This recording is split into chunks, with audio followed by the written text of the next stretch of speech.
Hello friends, നമ്മൾ പഠിക്കാൻ പോകുന്നത് +2 പൊളിറ്റിക്കൽ സയൻസിലെ 3rd ചാപ്റ്ററാണ്. അപ്പോൾ ഈ ഒരു ചാപ്റ്ററിൽ നിന്ന് ഇമ്പോർട്ടൻ്റ് ആയി നോക്കേണ്ട കാര്യങ്ങൾ മാത്രമാണ് പറയുന്നത്. അപ്പോൾ ചാനൽ സബ്സ്ക്രൈബ് ചെയ്യാനും വീഡിയോക്ക് ലൈക്ക് ചെയ്യാനും മറക്കരുത്. ഈ ചാപ്റ്ററിൽ നിന്ന് നമുക്ക് ആദ്യം നോക്കാനുള്ളത് 5-year പ്ലാനാണ്. 1951 മുതൽ 56 വരെയാണ് ഫസ്റ്റ് 5-year പ്ലാൻ നടന്നത്. കർഷകർക്ക് പ്രാധാന്യം നൽകിയാണ് പഞ്ചവത്സര പദ്ധതി നടന്നത്. മുഖ്യ ശില്പി KN രാജാണ്. അപ്പോൾ ഇതിൻ്റെ ലക്ഷ്യം എന്ന് വെച്ചാൽ ഭക്ഷ്യക്ഷാമം പരിഹരിക്കലാണ്. ഇൻക്രീസ്ഡ് അഗ്രികൾച്ചറൽ പ്രൊഡക്ടിവിറ്റി, കാർഷിക ഉൽപ്പന്നക്ഷമത വർദ്ധിപ്പിച്ചു. പ്രൊമോട്ടഡ് റൂറൽ ഡെവലപ്മെൻറ്റ്, ഗ്രാമവികസനത്തിന് പ്രാധാന്യം നൽകി. അണക്കെട്ടുകളും ജലസേചന പദ്ധതികളും നടപ്പിലാക്കി.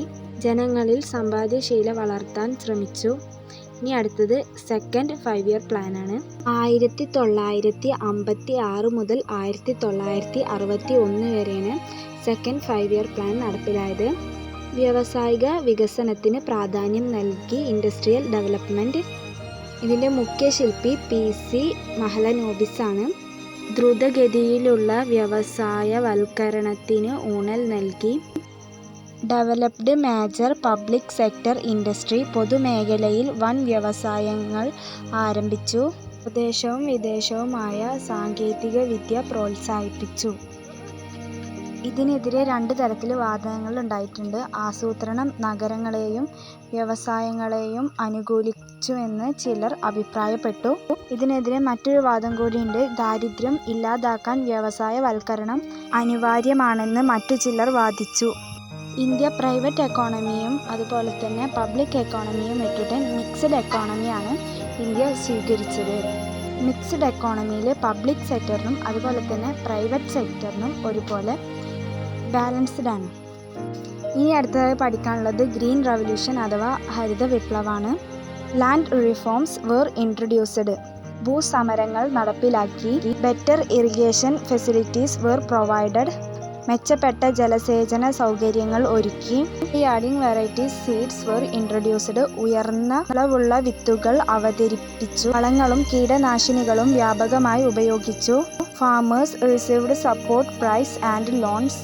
കർഷകർക്ക് താങ്ങുവിലയും വായ്പയും നൽകി. അഗ്രികൾച്ചറിൽ യന്ത്രങ്ങളുടെ ഉപയോഗം വർദ്ധിച്ചു. ഇനി ഗ്രീൻ റവല്യൂഷൻ്റെ പോസിറ്റീവ് എഫക്റ്റും നെഗറ്റീവ് എഫക്റ്റുമാണ് നോക്കുന്നത്. അപ്പോൾ പോസിറ്റീവ് എഫക്റ്റ് എന്ന് പറഞ്ഞാൽ തന്നെ നല്ല രീതിയിലുള്ള ഭക്ഷ്യ ഉൽപ്പാദനങ്ങളൊക്കെ വർദ്ധിച്ചു. സ്വയം പര്യാപ്ത കൈവരിച്ചു. ജലസേചനവും ശാസ്ത്രീയ കൃഷിയും മെച്ചപ്പെട്ടു. ഗ്രാമീണ സമ്പദ് വ്യവസ്ഥ ശക്തിപ്പെട്ടു. ഇനി ഇതിൻ്റെ നെഗറ്റീവ് എഫക്റ്റ് എന്ന് പറഞ്ഞാൽ സമ്പന്നരായ കർഷകർക്ക് കൂടുതൽ പ്രയോജനമായിരുന്നു. എന്ന് വെച്ചാൽ പണം ഇല്ലാത്തവർക്ക് ഈ പറയുന്ന സാധനങ്ങളൊന്നും മേടിക്കാൻ കഴിഞ്ഞില്ല.